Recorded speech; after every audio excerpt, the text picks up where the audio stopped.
Hey everyone, it's Blake. Welcome in to episode number 65 of our WWE 2021 Save and TEW 2020. This is SmackDown for November, week 4, our Go Home edition before Survivor Series, and a huge Survivor Series it will be. Hopefully you've had a chance to watch Raw to this point after our month-long break, and again, I apologize for that, but yes, we are heading towards Survivor Series, and I think that'll kind of rejuvenate things a little bit once we get to Survivor Series. So we're heading to Survivor Series. We'll have this episode, then we'll have the preview episode, and then it will be our pay-per-view.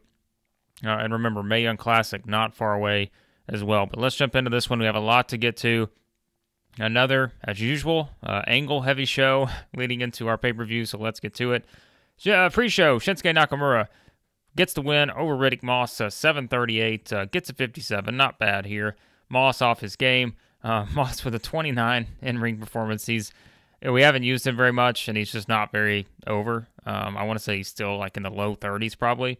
But this is just a way to... We've started to get him on the show a bit more here recently. And Nakamura, of course, will be part of our big match. We'll have another... It's on SmackDown side, our 10-man tag. For SmackDown, he'll be part of the babyface team with John Cena, Damian Priest, Jeff Hardy, and Ricochet. So we wanted to get Nakamura somewhere on the show, but we just threw him on the pre-show here. Unfortunately, there just was not a lot of spots to plug him in on the main show, but he did get involved in our big angle we did last week with him kind of helping out his teammates there. But Nakamura gets the win, sends him into Survivor Series with a victory. So let's jump into the main show, which is going to start with a big angle here. And he is back officially. Of course, the last several weeks, Roman Reigns, we've seen him kind of in the gym training. This guy looks like he's preparing for the biggest fight of his career. And of course he is, because he will take on The Rock in the main event at Survivor Series. And the Usos doing their usual thing where they walk into the room and there is Reigns sitting at the head of the table, and immediately they can tell that Roman Reigns is not very happy. He wants to know right away, no waiting, no hesitations, why was The Rock sitting in his seat last week? Because, again, if you remember, I know it's been a while, you may have to refresh your memories on SmackDown. But The Rock was sitting in Reigns' seat and was basically questioning the Usos, wondering why they still put up with Reigns. Reigns clearly pissed off at this. He wants to know why. Why did they allow The Rock, when he was not there, why did they allow The Rock to be sitting at the head of the table? And the Usos really can't give much of an answer. They sort of look at each other. They don't really know what to say. They said they walked in and Rock was just sitting there. They had no idea. And then that leads to Reigns slowly getting up and approaching the Usos. And then we see Roman Reigns snap. He starts yelling at the Usos, asking them if they think he's the head of the table or is The Rock the head of the table. And he questions their allegiance. He wants to know. He's heard that The Rock's been talking to them the past several weeks while he's not been here. And so he starts questioning the allegiance of the Usos, wanting to know what exactly are they up to. Are they going to try to screw him over at Survivor Series and maybe join forces with The Rock? And so that's when Reigns tells them he better not see either one of them at ringside. They better not even think about coming down to the ring during his match with The Rock at Survivor Series, or he says he will hurt them. And he makes it very clear. He gets up in the face of Jay. He gets up in the face of Jimmy.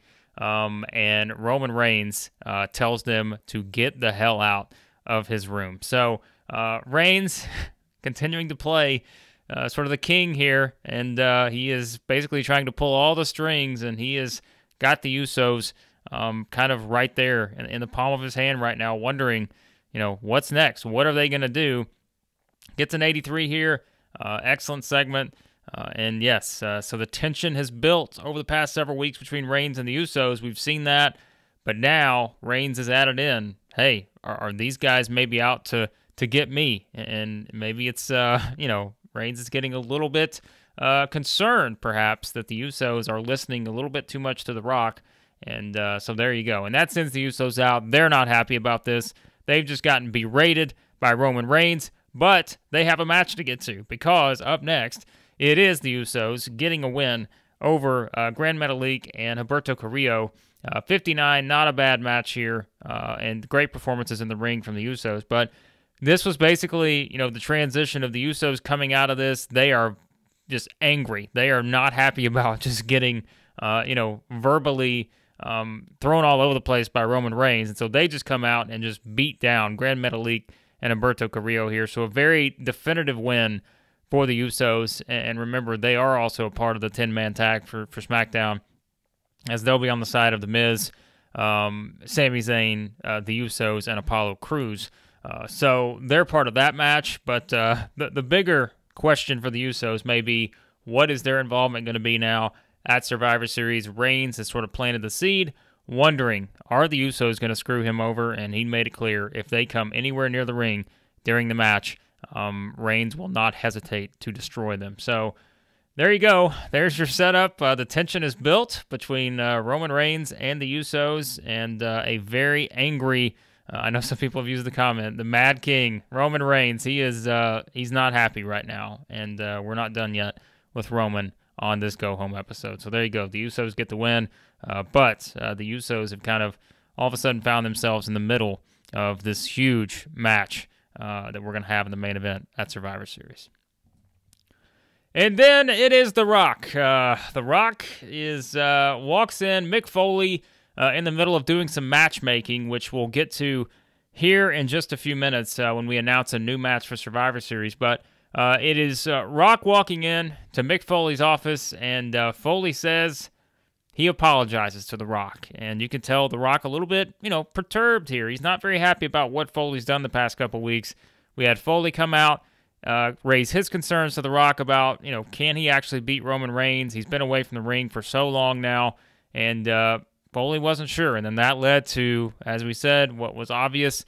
Steve Austin comes over to SmackDown. We have the big segment between Austin and The Rock on last week's SmackDown. Austin's also kind of hinting at maybe being a little, concerned about The Rock here going into this setting with his career on the line against Roman Reigns. And look, Foley says, I apologize. Rock's still not very happy. And Foley says, you know what? I'm going to give you something that I know will make things right. And so here we see, by the way, The Rock invented a new catchphrase. Unbelievable. This guy is just walking money right now. 84 overall.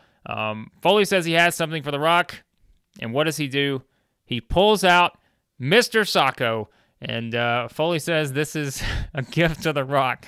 Says he may need it at Survivor Series, and that causes The Rock to kind of, bust out and at least crack a smile. Foley wanting The Rock to use Mr. Sacco to beat Roman Reigns.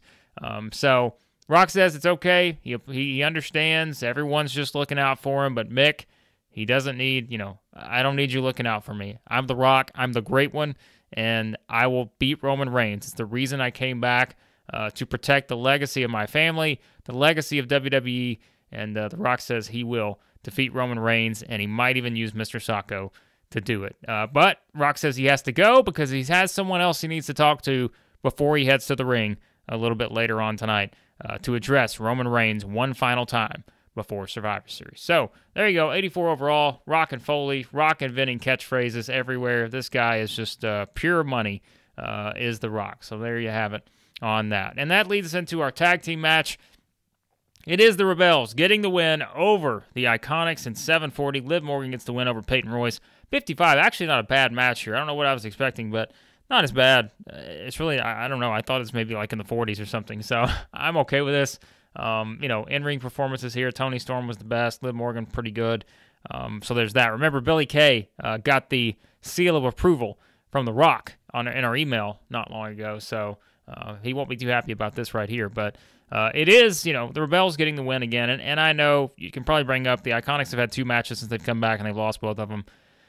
That's just kind of where they're slotted right now. Sorry. If you're big Iconics fans out there, this is just kind of where we've had to slot them since they've come back. We've kind of tried to build up the depth in the tag team division a little bit.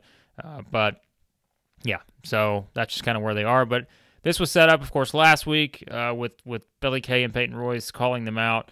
after the Rebels were searching for Alexa Bliss and Raquel Gonzalez, and they no-showed.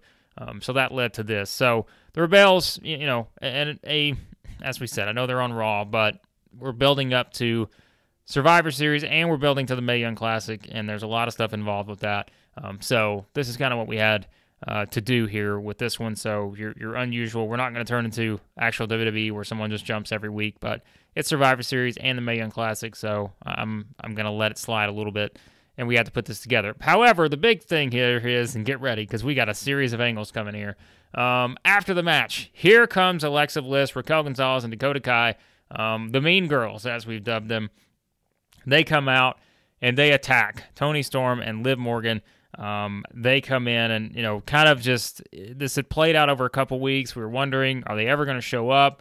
Seems like every time the Rebels were around, Bliss and Gonzalez were not. Well, now, here they are. They catch them right after a match, and they are on the attack. So we get these three going at it here with these two. They have the upper hand. They have the advantage, 55 here. But here comes Asuka and Kairi Sane. They come in, so we're getting a little bit higher ratings-wise, 60.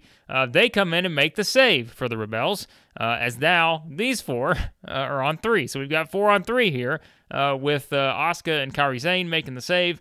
We just, chaos. Chaos is brewing. You guys know this is what we expect going into Survivor Series. Chaos everywhere. We've got a lot of matches.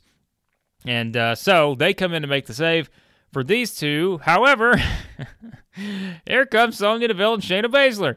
They're coming out. So we've got people all over the place here after this, just brawl. We just got brawling everywhere going on. Here comes Deville and Baszler, who we saw have had, interactions with Asuka and Kairi Sane the past couple weeks. 66 here, good stuff. So now they're attacking, and again, we've just got madness everywhere. Think about how many women we now have at ringside and all the different, variables that are involved here. So now it's back like the heels have the upper hand, right? Not so fast, because here comes Becky Lynch and Bianca Belair. 69, nice rating here. They're coming out. Now they make the save for Asuka and Kairi Sane. So Baszler and Deville, they find themselves going up with Becky Lynch and Bianca Belair. And you talk about a potential tag team program down the line. That would be a fun one. Becky Lynch and Bianca Belair versus Baszler and Deville.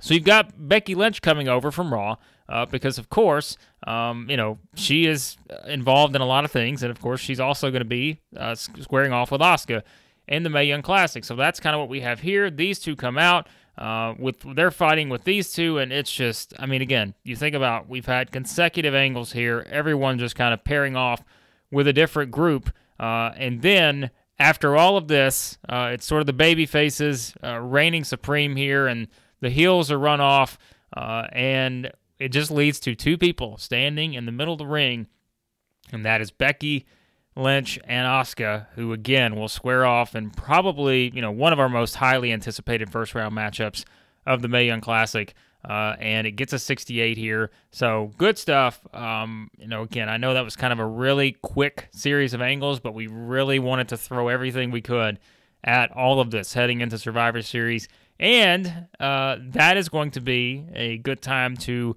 make an announcement in that we are adding a new match to the Survivor Series card from SmackDown, and it's based off of what we just saw here. It is going to be Asuka, Kairi Sane. They are going to be on one side of a tag team match, because remember, we've got the other four. We've got Bianca, Becky, we've got Sasha Banks, and her mystery partner / opponent are going to team up against Charlotte and the Mean Girls, and that's going to be, one 8-woman tag. We have Survivor Series, but we're adding another. It's going to be Asuka, Kairi Sane, and the Rebels. They're all going to team up against Shayna Baszler, Sonya Deville, and the Iconics. So there's another 8-woman tag we've just added to Survivor Series. So we're getting a lot of people involved here, and that was kind of the point of doing the angle we just did. So 68 overall here. It kind of ties in Survivor Series and the Mae Young Classic, which is what we want to do here in the build. So that's that. And after all of this, we see Becky and Asuka standing in the ring. We cut to the back, and there's Charlotte, who's just standing there. Pat McAfee wants to get her reaction to everything that just happened. Why is she not out there helping her teammates, the Mean Girls, for this Survivor Series match? And so Charlotte says, well, I didn't see Sasha Banks out there either. and she says that everyone out there in this brawl are idiots. Why would they be doing this? There's no point to it. She said she's just going to sit back and let all of them fight each other. She doesn't care who her partners are. She doesn't care who her opponents are. It's all going to come back to one place, and that's going to be her standing above everyone else at Survivor Series in her 8-woman tag. And when it comes to the Mae Young Classic, she's going to prove that there's a reason why she is who she is, and she's going to be the winner of the Mae Young Classic as well. So Charlotte kind of staying back here, not getting involved in any of this, which you would expect from the master heel in Charlotte. So a wild sequence of angles there to kind of build everything up, and like we said, we also add a new match to the card. So now let's get to that was like 6 or 7 straight angles on the women's side, but that again plays into the Mae Young Classic. We want to try to get everything pushed forward as much as we can towards that when we get the opportunity. All right. Now, we got another big match for Survivor Series. We know, 67 here. Samoa Joe versus Keith Lee. That will be for the Intercontinental Championship. Joe tells Keith Lee that they are going to team up tonight, which this was just sort of announced earlier in the day. They are going to team up, tag team action here. And Joe tells Lee that this is going to be a preview of Survivor Series because he's going to go out and they're going to just basically dissect their opponents. And Joe wants Lee to watch closely at how he does it, because that'll be the only preview he needs for what's going to happen at Survivor Series when these two square off for the Intercontinental Championship. So kind of just a little angle here, building into our tag team match, and it is Keith Lee and Samoa Joe working as a team here as they defeat Elias and Otis 12-14, with Keith Lee getting the pin over Elias, or should I say Ezekiel. Don't worry, we are not bringing Ezekiel into our storylines anytime soon. 67, not a bad match here. Again, we've started putting Elias and Otis together. Another team I know that's losing matches, but we just kind of have to work with what we have right now, and they'll start to be featured a little bit more after we come out of Survivor Series. But for now, this is kind of the spot we've had to plug them into. So I know not everyone loves the trope of two opponents teaming together, but I think these two are so similar as we've seen that it kind of works. You haven't really had like the just pure kind of hatred or anything. It's just sort of a respect thing between Lee and Joe. So we have them team up here, and that's how we send it into Survivor Series. Should be another great match, I think, between these two, Keith Lee, Samoa Joe, the big singles match we've been waiting on now for a couple months, I guess you could say. So yeah, I'm looking forward to that one. And speaking of a singles match we've really been looking forward to, Hell in a Cell, Drew McIntyre, Bray Wyatt, and here we go. It is Drew McIntyre, kind of dueling promos. We had these a couple weeks ago as well. This is really how we built this over the past month. And it is McIntyre saying, for all this talk about the dark side and all this, McIntyre has pretty much made it clear that he knows that the only way to finally rid himself of Bray Wyatt is to go straight to hell and do it there, and that's what he's going to do. He's going to go to Bray Wyatt's place. He's going to go to hell, and he's going to once and for all eliminate Bray Wyatt after this feud we've seen between these two over the past several months. This is how it's going to culminate, and Drew says he's ready. He is ready to go to hell. So there you go. There's Drew's setup. Gets a 78. Would have liked this to be a little bit better, but it's okay. We'll take it. And then, the response, it is Bray Wyatt. And Bray Wyatt, just basically in his own little, wherever he's at, in the darkness, he says that the thing that Drew McIntyre thinks is that he has to go to hell to be able to beat him. But he said what Drew doesn't realize is that he's already been in hell this entire time, and that on Sunday at Survivor Series, the darkness will engulf Drew McIntyre for good. And that is a quick, short, and sweet promo from Bray Wyatt, basically stressing that it will be the darkness that finally consumes Drew McIntyre. He's talked about it, but he says that the darkness, the dark side, it will all be on display at Survivor Series. So another sort of, mysterious promo from Bray Wyatt. What is he talking about? What does he mean? Perhaps we will find out inside Hell in a Cell on Sunday. And then it is Damian Priest getting a win over Apollo Crews. Of course, they will be involved in that match that will have the 10-man tag for Survivor Series. I know it's hard to keep up with all these 8-man, 8-woman, 10-woman. Like, we got all kinds of... I think we got a Raw 10-man, SmackDown 10-man, and then we got 2 8-woman tags. So that's... all 4 of those are on the Survivor Series card, in addition to all these big singles matches we have, too. So a pretty stacked card, I think. But it's Damian Priest getting the win here. 67, not great. I looked, and I don't think we've actually had a singles match between these two before, which was surprising to me. But Priest gets the win. Lack of psychology on display here. That's all right. Priest's in-ring performances are getting better. He's up to a 71 here, so we'll take that. Yeah, so Priest, this was just a way to give Damian Priest a little bit of a rub heading into Survivor Series, because, again, he has been one of our featured performers on SmackDown here recently with all the stuff we've had him involved in. So that's Damian Priest. And so Priest gets the win, and there's someone impressed by Damian Priest, and it's John Cena, who is watching from the back, and he's impressed at his teammate getting the victory. And here comes The Rock. The Rock struts his way in to see John Cena. Here's another kind of visual here, as we've had in recent weeks. You know, you've had Rock and Austin, now you've got Rock and Cena. You're going to get Rock and Reigns in Survivor Series. 85, great stuff here. Obviously, we would have loved it to be, 100, but just wasn't going to happen in this particular spot. Rock walks in, and they shake hands, and, Cena's just kind of, it's one of those just visuals that you have here of The Rock and John Cena backstage. And The Rock wants to know, John, what do you think? Do you think I can beat Roman Reigns? Because I've been out here the last several weeks, and I've got Mick Foley, I've got Steve Austin, and there's probably a lot of other people who aren't sure if I can beat Roman Reigns. And that's where Cena just, kind of nods, gives a little bit of a grin. And Cena says, hey, I was the last person you were basically in the ring with, going back all the way to WrestleMania.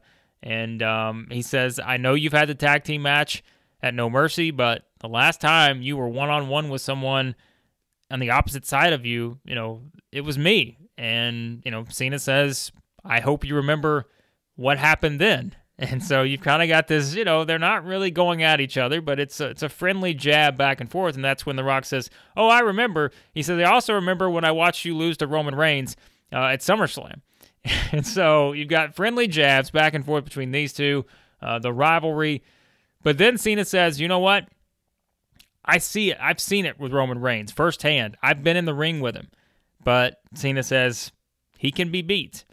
And he says, you're the great one. So if anyone can beat Roman Reigns, it's going to take a great performance. And he said, you may just be the one, Rock, to be the one that beats Roman Reigns. And he says, I think you can do it. And then Cena gets ready to walk out. And he turns around and says, but then again, I thought I could do it too. And so Cena walks out, and it's just sort of leaving that what if still. Is Rock being questioned by yet someone else here that wonders, can he actually beat Roman Reigns? So a nice little, fun exchange between Rock and Cena heading into the pay-per-view. So there you go on that 85 of Raw between those two. All right, and then we get ready for our main event. It is the Miz and Sami Zayn, who are backstage. They're going to team up against Jeff Hardy and Ricochet in our main event. And they're discussing their accomplishments. Zayn is still wearing his button about how he beat John Cena. Then the Miz, we put these back-to-back for a reason. The Miz makes it clear, yes, you beat John Cena, Sami Zayn. You didn't actually beat him, though. I beat John Cena in the main event of WrestleMania, which is what the Miz tells him. So you've got these two having some fun back and forth with each other, and basically they're just preparing for their tag team match that's coming up next. So 70 overall there, and then that gets us to our main event, which actually, wow, 74. That actually did a lot better than I would have expected, because Jeff and Ricochet have not had a lot of momentum, even though we have started putting them in the tag team division together, but still getting the good chemistry note here. But it is the Miz and Sami Zayn getting the win over Jeff Hardy and Ricochet, Enigma, as we're calling them. 11:45. The Miz gets the pin on Ricochet with the skull-crushing finale after Maurice, the interference from Maurice, does the trick. So, again, I know it's probably not ideal for everyone to have these two lose, but they've been on quite a tear recently, and we used the cheating to get them out of this one, basically. And the Miz and Sami Zayn head into Survivor Series with some momentum after cheating, and that's what you would expect from these two. So 74, again, not a bad match here between this group here. So I'm pretty pretty excited about this group, and I think I'm pretty excited about what we're going to have moving forward with all 4 of these guys. So there you go. That's your main event, and now we are far from done here because here comes The Rock. He comes out. The ring is cleared, 91 overall, and The Rock says he is tired of being doubted. He is the great one. He's always been the great one, and he says that he doesn't care if it's Mick Foley, Steve Austin, John Cena. The only person that matters and whoever thinks that, he can beat Roman Reigns is himself. It doesn't matter if no one else thinks he can do it. He says he knows he didn't become The Rock by beating no one. He became The Rock by beating legend after legend after legend. And he says, the one thing I know is that Roman Reigns is not a legend. Roman Reigns is really good, but he's not The Rock. And he's not a legend. He's not the great one. And so it's The Rock sending a message to Roman Reigns saying that the Reigns can go train all he wants. But The Rock's been training for this for basically a decade now. And he's ready. He's ready to put his career on the line. Everything is on the line for The Rock on Sunday at Survivor Series. And he will win the Universal Championship and save the legacy of his family, the legacy of WWE, and all of that. Because, if you smell what The Rock is cooking, that's basically what we're doing here with this one. But The Rock is interrupted by the one and only Paul Heyman. Because here comes Paul Heyman out to Roman Reigns' music. And The Rock's expecting Reigns, but he gets Heyman instead. And here comes Heyman, 83. So not great here, but I mean, again, part of that's going to be Heyman's overness, not necessarily his work here. But Heyman comes out, and he's listening to everything The Rock has to say. And Rock wants to know where Roman Reigns is. Why isn't he out here? Why is everyone else doing the bidding for Roman Reigns? He hasn't seen Roman Reigns here in weeks. What's going on? Why is he not out here? Why won't he face The Rock in the ring heading into Survivor Series? And Heyman says he's listened to everything The Rock has said recently, and he wants to make one thing very clear. The Rock was the great one. And the key word there is was. He's no longer the great one, because the great one is Roman Reigns. He's proven it time and time again. He's beaten everyone in his path, and that he tells The Rock, I really want you to reconsider, because you have not had a match like this in basically a decade now. And he says, I am warning you, Rock, you need to pull out of this match right now, or else you will get hurt on Sunday at Survivor Series. He says Roman Reigns does not want to win this match. He wants to do more than that. He wants to end your entire legacy in wrestling, in Hollywood, anything else. He says Roman Reigns is not coming to beat you, Rock. He is coming to beat you down. And that is what his goal is going to be. So Heyman gives Rock one more opportunity, one more chance. You can pull out now. You don't have to retire. You can come back anytime you want. But he says if you step into that ring on Sunday against Roman Reigns, you and your entire legacy will be destroyed. And so that is Heyman's message to The Rock, building the tension. Another doubter here against the great one. And The Rock just sort of turns his head and smiles, and without saying a word, The Rock grabs Paul Heyman and hits the rock bottom on Paul Heyman, and that is quite a visual, as The Rock is not going to stand for being talked at like that from Heyman. And so The Rock hits the rock bottom on Heyman, but as he does, Heyman is down and out in the ring. The Rock is celebrating. Almost. We got a 99. And slowly walks the Universal Champion, the head of the table, the Tribal Chief, Roman Reigns, walks out onto the stage, and he just simply stares down at The Rock as we go off the air. Roman Reigns not getting in the ring. He just stands on the stage. He watches Paul Heyman, floundering in the ring after taking the rock bottom. And Reigns just stands there, stoic as ever, with the stare at The Rock. And there is our final visual leading into the biggest match yet in our save. Roman Reigns versus The Rock, Universal Championship on the line at Survivor Series. So there you go, 99. We finish it off in a big way. And there we have it. So there is our go-home episode of SmackDown gets an 84. Great show, increases our popularity.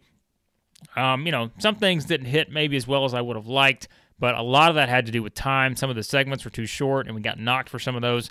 But we had to just put so many segments in here, and as you can see, if we straight all the way down, we just got a ton of segments on this show, which really, let's think about this. There was 1, 2, 3, 4, 5, 6. We had 6 straight segments to kind of build up our women's angles and matches we're going to have with that. So a fantastic way to send it into Survivor Series, and boy, we've got some exciting stuff that's going to take place at that show. And there you go. So let's see what we need to get to before we wrap up. All right, so SmackDown, we strike gold. The Rock has a new catchphrase. Let's see. It's been repeated a lot overnight. Seems like it'll be one of those phrases that catches on in a big way.